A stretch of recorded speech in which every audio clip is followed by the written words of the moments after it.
मंगलवार को दिल्ली हाईकोर्ट ने जो 2020 में हिंदू मुस्लिम जो दंगे हुए थे उनके ऊपर सजा सुनाई। 9 लोगों को 7 साल की कैद बामशक्कत। उन 9 लोगों के नाम हैं मोहम्मद शाहनवाज, मोहम्मद शोएब, राशिद, आज़ाद, शाहरुख, परवेज, अशरफ अली, मोहम्मद फैजल एंड राशिद। 9 के 9 लोग मुस्लिम हैं। अब ये हिंदू मुस्लिम जो दंगे हुए थे, सजा तो नो डाउट उन्हीं लोगों को होगी जो कोर्ट में केस गया है, जिनके खिलाफ उन्हीं के ऊपर फैसला होगा। लेकिन ये सारा मुद्दा क्या था, इस पर नजर डालनी चाहिए।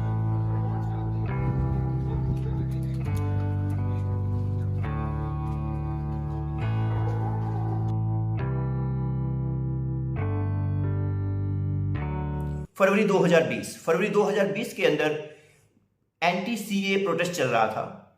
उस प्रोटेस्ट के अगेंस्ट उस वक्त बीजेपी के नेता थे कपिल मिश्रा, जिन्होंने मुख्य तौर पर हेट स्पीच दी। उन्होंने कहा कि ये जो एंटी सीए जो प्रोटेस्ट चल रहा है, ये जो सड़क रोक कर बैठे हैं लोग, इनको यहां से तुरंत हटाओ। दिल्ली पुलिस को आदेश दिया कि तुरंत हटाओ। अगर आप नहीं हटा पाते हैं तो ये काम फिर हमें करना पड़ेगा। और इस स्पीच ने कहीं ना कहीं इंस्टिगेट किया कि इस तरह के एक्शन हो, इस तरह की क्या है वारदात हो। यह दूसरा कारण इस शख्स को बताया जाता है जो गोली चलाते साफ साफ फोटोज में दिख रहा है, जिसका नाम शाहरुख था। तो और भी अन्य कारण हो सकते हैं। जो एंटी सीए प्रोटेस्ट चल रहा था वो खुद इसका कारण हो सकता है कि इस कारण ही दंगे भड़के। कारण कोई भी हो सकता है, एग्जैक्ट कारण निकालना नो डाउट किसी के लिए पॉसिबल नहीं है, शायद कभी सामने भी ना आए। लेकिन मुद्दा था क्या, इस सारे इंसिडेंट के ऊपर एक रिपोर्ट भी आई थी सिटीजन कमेटी की, जिस रिपोर्ट का नाम था अनसर्टेन जस्टिस। उस रिपोर्ट के अंदर 4 तरह के लोगों को मुख्य तौर पर इसका दोषी ठहराया गया। सबसे बड़ा कारण था दिल्ली पुलिस का। दिल्ली पुलिस इस दंगे की तौर पर साफ साफ जिम्मेवार देखी जा सकती है। दिल्ली पुलिस ने पूरे राइट के दौरान कुछ भी ऐसा नहीं किया जो उसे एज ए पुलिस करना चाहिए था। इवन सब जगह दिल्ली पुलिस खुद इन्वॉल्व पाई गई इन दंगों को भड़काने में और इन दंगों के एक्टिव पार्टिसिपेंट के रूप में। ऐसी वीडियोज सोशल मीडिया पर अवेलेबल है जहां दिल्ली पुलिस साफ साफ दिख रही है कि खुद पथराव कर रही है।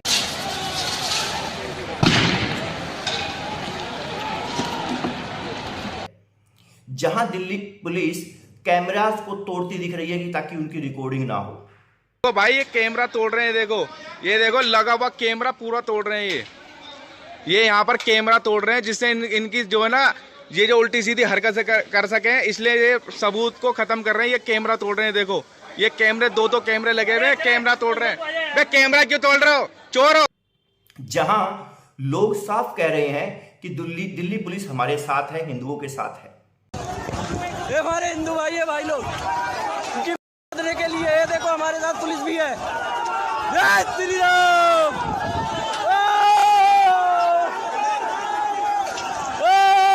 पुलिस प्रशासन जिंदाबाद, जय श्री राम।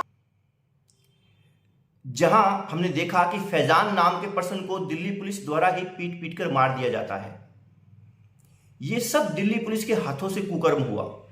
हालांकि वहां पर दिल्ली पुलिस का जो रोल था वो हिंदू मुस्लिम से ऊपर उठ के उस हालात को कंट्रोल करने का रोल था, लेकिन दिल्ली पुलिस ने ऐसा कुछ भी नहीं किया। सेकंड जो कारण बताया जाता है वो है उस वक्त की union home ministry. Union home ministry के अंडर ही दिल्ली पुलिस आती है, यूनियन होम मिनिस्ट्री के अंडर ही सेंट्रल पार्लियामेंट्री फोर्सेस आती है। लेकिन यूनियन होम मिनिस्ट्री ने ऐसा कुछ भी नहीं किया कि इनको गाइड करके इस मामले को कंट्रोल किया जा सके। इवन उस वक्त बहुत से पुलिस स्टेशन से डिमांड आई कि हमें और पुलिसमैन चाहिए, हमें और लोग चाहिए, लेकिन उनको और पुलिसमैन भी क्या है अवेलेबल नहीं करवाए गए। जुडिशरी ने चाहा, जस्टिस मुरलीधरन थे उस वक्त, उन्होंने मामला अपने हाथ में लेते हुए दिल्ली पुलिस को फटकार लगाई कि तुरंत जिन लोगों ने हेट स्पीच दी है, जैसे कपिल मिश्रा, अनुराग ठाकुर, इन सब के ऊपर तुरंत क्या है एक्शन होना चाहिए, इनके ऊपर तुरंत एफआईआर दर्ज करो। लेकिन जैसे ही जस्टिस मुरलीधरन का ये ऑर्डर आता है कि तुरंत इन पर एफआईआर करो, उनका रातों रात ट्रांसफर हो जाता है। हालांकि उनके ट्रांसफर ऑर्डर पहले से ही कॉलेजियम, सुप्रीम कोर्ट कॉलेजियम दे चुकी थी, लेकिन उस पर एक्शन नहीं हुआ था। लेकिन जैसे ही वो इस पर एफआईआर दर्ज करने का ऑर्डर देते हैं, उनका ट्रांसफर भी हो जाता है। फिर जो दूसरे जज आते हैं वो कहते हैं नो डाउट अभी कोई जुट नहीं है, तुरंत कोई एफआईआर करने की कोई आवश्यकता नहीं है, आराम से 1-1.5 महीने में एफआईआर फाइल कीजिएगा। तो देखिए सत्ता कैसे नचा रही है।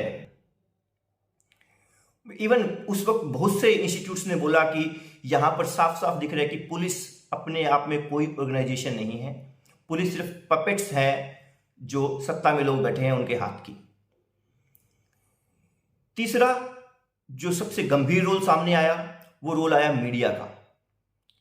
मीडिया ने उस वक्त पूरी अपने टीआरपी के चक्कर में इस पूरे राइट को भड़काने में कमी नहीं छोड़ी। आप जैसे देशद्रोहियों, आप जैसे देशद्रोही जो ये मानसिकता फैलाते हैं जिहाद की, उनके जैसे देशद्रोहियों ने हत्या किया पुलवामा में। आप जैसे देशद्रोहियों ने हत्या। इस पूरे हिंदू मुस्लिम का जो गैप को जो कम करना चाहिए था राइट को कंट्रोल करने के लिए, उसको बढ़ाने का रोल मीडिया ने प्ले किया। आप उस वक्त की मीडिया की रिपोर्ट्स देख लीजिए, आप उस वक्त के टीवी चैनल्स की जो वीडियो रिकॉर्डिंग्स उनको देख लीजिए, साफ दिखेगा कि जो एंटी सीए जो प्रोटेस्ट चल रहा था, उस एंटी सीए प्रोटेस्ट को एंटी सीए प्रोटेस्ट ना दिखाकर उसे हिंदू वर्सेस मुस्लिम की तरीके से पेश किया गया।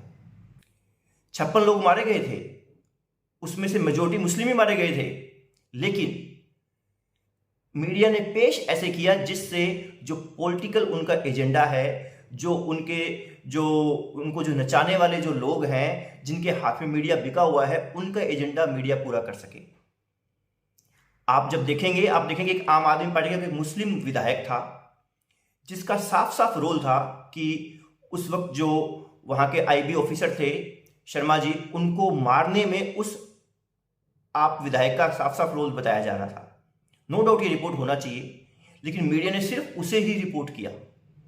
बाकी जो लोग मारे गए जिसमें मुस्लिम काफ़ी थे, हिंदू भी थे कुछ, उनको रिपोर्ट नहीं किया। फैजान की पीट पीट कर हत्या कर दी, उसको इतना रिपोर्ट नहीं किया।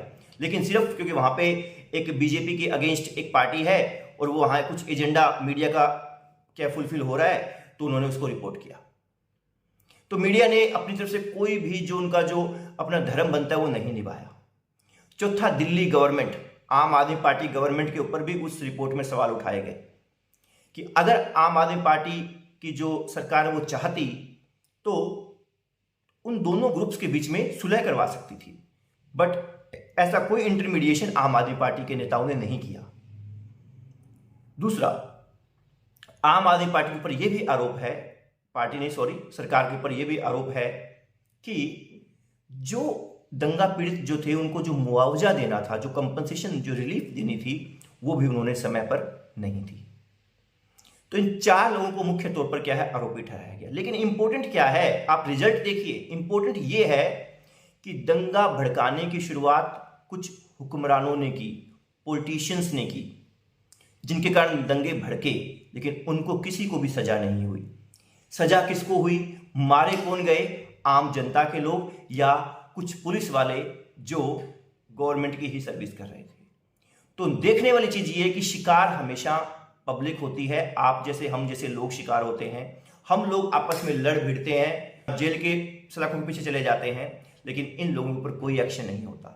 ना तब हुआ, ना आज हुआ, और आगे भी होने की शायद उम्मीद कम ही है।